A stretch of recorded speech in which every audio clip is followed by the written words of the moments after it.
Are we a broken set of ideas that are never-endingly needing repairs and are subject to never-ending disturbance? Or are we the consciousness of these ideas? This is what mindfulness is all about. Two different perspectives and two very different experiences.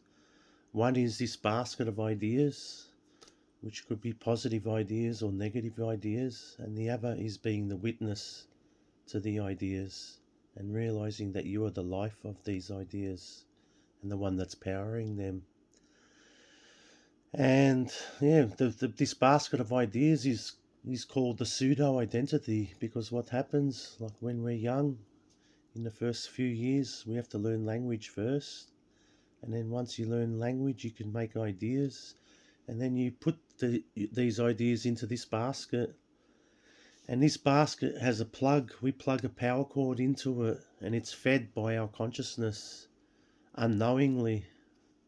We're not aware yet that it is just an idea. And this is what mindfulness teaches us is that we are not this basket of ideas. Even if you did self-development and you threw out some of the negative ideas and the disempowering ideas and replaced them with more positive and empowering ideas, at the end of the day, it's still just a basket of ideas.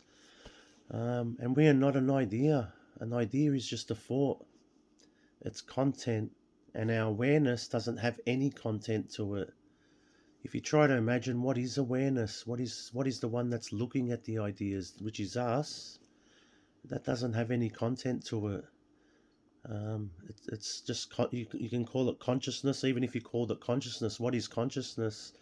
Consciousness doesn't have any ideas to it, and because it doesn't have any ideas, it's unbounded. Whatever idea goes into this basket, your experience of life becomes whatever is in that basket of ideas. And see that the ideas are fleeting. They come online and offline. Every week they get upgraded. The ideas that you had at 20 years old are completely different to when you're 40 years old and 50 years old. But which one is the real idea? And the answer is none of them. They're just ideas. And that's what mindfulness tries to teach you. That eventually you develop a distinguishment and discernment to see that you're the consciousness of ideas. You're the one that carries this basket of ideas and plugs an extension cord underneath it unknowingly, and the unplugging of this extension cord comes from when you see that it's just a basket of ideas. Excuse me, my cats just came in. Sorry. Did you want to come into the video? All right. So that's mindfulness, guys. And yeah, whatever idea goes into it, even if you do, self-development and you delete the negative ideas and replace them with positive ideas, it's still just a basket of ideas. And when you unknowingly assume that this is your identity, it starts speaking, it starts judging on our behalf, and it takes on its own identity as if it's our identity. And it is, through its judgments, it is getting disturbed by its own judgment. And I realized this because about 10 years ago, I had a brief enlightenment experience. I woke up in the morning and I had enlightenment happen to me for 1.5 days. Don't tap the don't tap the pedestal. My cat I'm speaking to. But yeah, as I had this experience, my pseudo identity, this basket of ideas, was seen in a dream in the morning as just a basket of ideas, and it disappeared. And along with it disappeared 1,000,000 kilos of pressure. So not only do we assume that this basket of ideas is our identity, we also assume that there's Toby in the background. We also assume that its disturbance is our disturbance. And a basket of ideas is always is always subject to disturbance because it's content, and content can be touched, it can be subtracted, and our consciousness is untouchable because it has no content to it. Try to imagine what awareness is, and you can't think of anything. You can't, it's a really good word, awareness, because it doesn't have anything that you could touch. There's no content to it. What is the awareness of content, which is us? What is the consciousness of content? What is the life platform which allows content and ideas to exist in the first place? They say if a tree falls in the forest and no one was there to hear it, would it make a sound? But that question, I don't know, it's like an old Zen question, but it sort of pertains to that thought that, without consciousness, nothing would exist. That is how miraculous our consciousness is. And during this enlightenment experience, 1,000,000 kilos of pressure also leaves with it. And when it did speak briefly during that 1.5 days, it made a judgment and it got disturbed by its own judgment. And then, hello Toby, there he is. Toby wants to be in the video. Hello. So it got disturbed by its own judgment. But me as consciousness was undisturbable. And that's what mindfulness, we might not be able to reach the enlightenment state ever in this lifetime. Like, it just happens by accident to some people. It happened to me. Maybe it was just the right time. Maybe, who knows, I ate the right things the night before, and I went to sleep pretty peaceful the night before, and the timing, they even say something like every 30 days the oil runs up your spine. I think that's the time when the enlightenment can happen. But that oil running up the spine, that's happened to me since I was a kid. Like, I sort of, if I bring the consciousness and the awareness back that I am away from thoughts, and if I stop talking, I can even probably do it now, but I sort of just bring it back, the attention back into myself, and it makes all that oil run up my spine, and it feels like this beautiful warm shower pouring out of my head, and it sort of tingles all your shoulders. But maybe some people have had that, but they don't know what it is. But after many years and reading or watching videos on this topic, apparently that's what it is. It's that oil. We go through 30-day cycles, and it runs up our spine, and it tingles all our body. And sometimes I might go for weeks in a train of thought, where my attention is drawn into thought, and then while I'm driving or something, I just remember I become aware that I'm lost in thoughts again, and I bring my awareness back to the center again, and I'll get that tingling feeling instantly. It's like a mini orgasm. But the feeling of enlightenment, it's like, I don't mean this in a sexual way, but it's like an orgasm times 1,000,000. That's what it feels like. So it's like, when you believe yourself to be this basket of ideas, it's like giving off an energy of what idea is going into it. Even if you've got lots of positive ideas, it's still got attention to it, because it's not you. You're the consciousness of it, and it's meant to always have attention and pressure to it. And when you release the ideas, you also release all its pressure and the assumption that you are the pressure person, the one being pressured. So that's what it feels like if you have a very dramatic enlightenment experience, you'll see all those ideas are not you. That's what happened. I was about 6 in the morning. I was having like a visionless dream, and I saw that all those ideas of who this Peter guy was and all the stories, within a second or two was seen, that's not me. And zoom, in another second or two it disappeared, and 1,000,000 kilograms left with it. And there was no more talker anymore. There's no more chatter. There's no more judgment. There's pure bliss, but I'm not even going to say that because that's not true. There's only pure bliss in the perspective of being this pressurized bowl of precarious ideas. Through the perspective of that, looking at the enlightenment state, it's blissful. But what enlightenment really is, you're just going back to normal. The first experience you should have when you have enlightenment, like a big enlightenment experience, is wow, I've gone back to normal. This is what real normal feels like.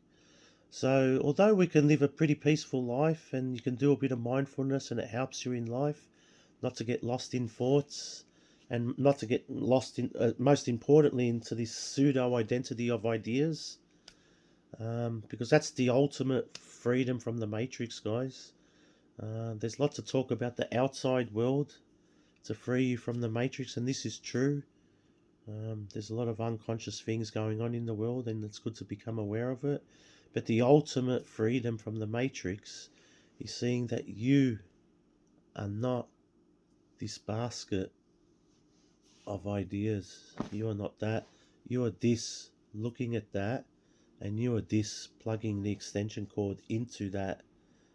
And as soon as you see, wow, I'm not ideas, whether these are good ideas, bad ideas, the stories of what I did and didn't do and accomplished and didn't accomplish, they're all just a basket of ideas, and I am the untouchable witness looking at these ideas.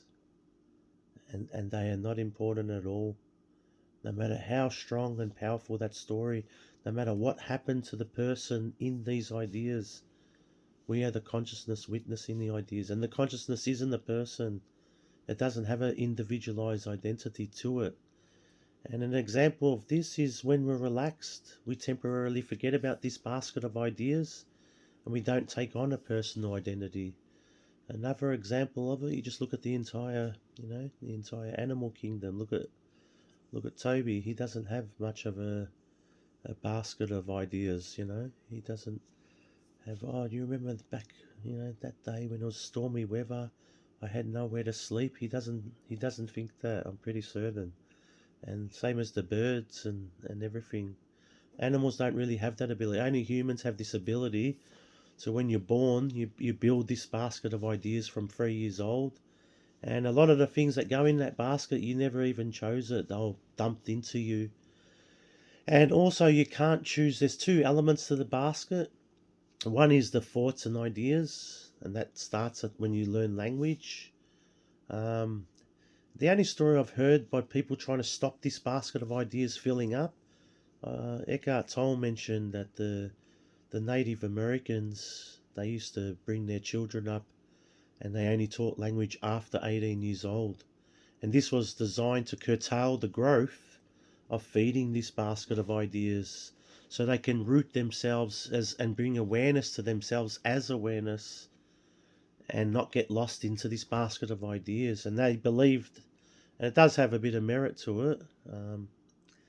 But yeah, the other section to this basket of ideas is that as soon as you're born, you've already, while you're in the, even as a fetus, you're absorbing the energy of your parents and your surroundings of where you're born, and all their baskets of ideas. So everyone's baskets of ideas around you, you're absorbing that, and it's already built the basket before you even come out of the womb. And that's why some babies will cry more than others. That's why my cat, he's a bit of a suki lala. So I don't know, maybe in a past life or something. I don't know. He's maybe I only inherited him recently. Someone passed away, so I don't know what his life was like. Maybe he was a bit traumatized, but yeah. But maybe animals, I guess they do have a bit of that basket of ideas when it comes to trauma. They do have memory, but I try to do a bit of cat whispering and I try to like be funny with him and shake it out of him. I go, "Don't be scaredy cat." He's very scared. Took me 3 months of feeding him before he let me pat him. So he won't let anyone else in the household pat him. So today I try to get someone to. I held him in my arms and he to get someone else to pat him and he scratched me and jumped out. So, but that's yeah. Animals do have it. It's more sort of the domestic animals that hang around humans. But generally, yeah, animals in the wild, they don't get a chance to mix with humans, and they do. They take on, they absorb your basket of ideas. That's what's said. Eckhart Tolle said that once. He said it's good having a cat or a dog because they help absorb your basket of ideas and help, I guess, mitigate the enlightenment process a little bit, help you out a little bit in that sense. But also, yeah, animals are amazing. I guess because there's not so much lost in this basket of ideas, they return back. Not return back. You can say they're always lived in that intelligence. And yeah, it's like they bring a horse into a hospital, and yeah, can detect the disease in people, and it helps bring healing to people just by being in the presence of other people. Like there's so much so-called miracle stories, but they're not really miracles because we're all got that ability. It's only because we're bounded by the ideas. Whatever idea goes into, you're pertain to the belief of that idea and the limitations of that idea. Even if you have extraordinary ideas, they're still somewhat limiting. It is much better to have very open-minded ideas because that's sort of replicating the consciousness that we are. But ultimately, yeah, just get rid of all the ideas. That's the ultimate goal of mindfulness. And if you want to say healing, is realizing that nothing needs to be healed. The ultimate, because when you become enlightened or self-realized, that you realize that you're the awareness of the ideas, all those ideas were the ones that were broken and are never-endingly broken and never-endingly need counseling and repairing and are never-endingly traumatized. If you had no ideas that you were the consciousness of it, um, you will be so-called bliss, but really you're just back to normal. But also the other feeling is that there's unbelievable sense of pure unconditional love, um, and that's because you don't have there's no someone, there's no you anymore, which is this you here. This basket is a you. It's even shaped like a you. There's none of that anymore, and there's no other, because the other is just an idea as well. And because there's no you or other, there's just consciousness, the one. It's hard to describe it. That's why there's a feeling of pure unconditional love, and you're untouchable as well. So that's why there's pure unconditional love. You can't be a victim anymore, because a victim is an idea of a somebody that was touched, which is the paradoxical opposite to consciousness. And consciousness cannot fathom or in a blink of an eye imagine what it's like to be this basket of idea. And this basket of idea can't in a million years imagine what it's like to be you, consciousness, untouchable, ever perfect, ever immaculate, and ever untouchable. They're the elements of who we are. So if there's any touchedness, if there's anyone being disturbed, only but always it's the you, and you are not the you. And even the language we use, it's all dualistic. I can't have any conversation where there's no dualism used. I'm using you, and there's me talking to you. But ultimately, there's just one consciousness. I tried asking AI a couple months ago, can you please, I want a non-dual language. I want you to speak in non-dual. I want no references to you, me, or a personal reference to yourself as an individual and as an idea. And it did try to make, uh, I thought maybe that'll be the language of God. And I was very curious to see what it was going to do, but it basically was just saying statements. It was only saying statements. It was making no, I asked it questions and it only just made statements back. So it wouldn't make references as a me speaking to you and that. But ultimately, yeah, it's this you basket. It's just ideas, and you don't need to be a you. You don't need to be a somebody. You're already you as you are as consciousness, and when you be the true you, which is just consciousness, which is has no content to it, become comfortable by being no thing, as Eckhart Tolle says, then yeah, and a lot of things I've learned over the years was from Eckhart Tolle. I had a lot of profound shifts listening to Eckhart Tolle. I listened to A Power of Now and A New Earth on. I burnt them on a DVD and I listened to them every day commuting to work for 7 years. I did that, and every time I started my vehicle up and it played, uh, it's usually something that was happening during that day. the words came that matched that. I had so much synchronicities and enlightenment experience after an enlightenment experience. But funny enough, yeah, my basket of ideas was so disturbed that it wouldn't let me do mindfulness for the first 12 months. So all I could do was just listen to the power of now and the new earth, and listen to my basket of ideas complain about Eckhart Tolle, saying he's just trying to make money, he's trying to brainwash you. And I see this in people, like I've been doing this for 25 years now, that's long gone. But I see this in people that I talk to about mindfulness, and they say the same words. Oh, you're just trying to brainwash me, or because that's what it does. This basket of ideas has a, it's I don't know, it does have a, it's in a permanent resistance to what is, because that's how it becomes a somebody. I'm a someone resisting that outside of me, which is an illusion anyway. And that's the core reason why it's in a permanent resistance to what is. So whenever there's resistance, there's obviously disturbance, and whenever there's disturbance, there's always this basket of ideas being disturbed, not us. And the way to come out of it is to see that's the basket of ideas. And don't be disturbed. This is a trick as well. When I started learning mindfulness in the first few years, don't be disturbed. Then the basket of ideas, like you're still not aware yet of this basket of ideas, even though you're looking at its characteristics, you're becoming more familiar with it, you're becoming more aware of it, you see what triggers this basket of ideas, you become predictable, predict its behavior, predict its disturbances better when you become more aware of it. But yeah, it does, because your awareness isn't developed enough yet, or you're not exercised it enough yet, then it'll get what does it do? It like beats itself up, or this is at least my idea, basket of ideas would do it.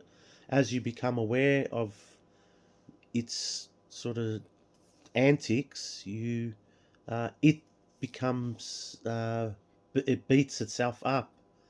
But then you identify with that and think you're beating yourself up over looking at this, or being mindful. So, but that's just another disturbance again.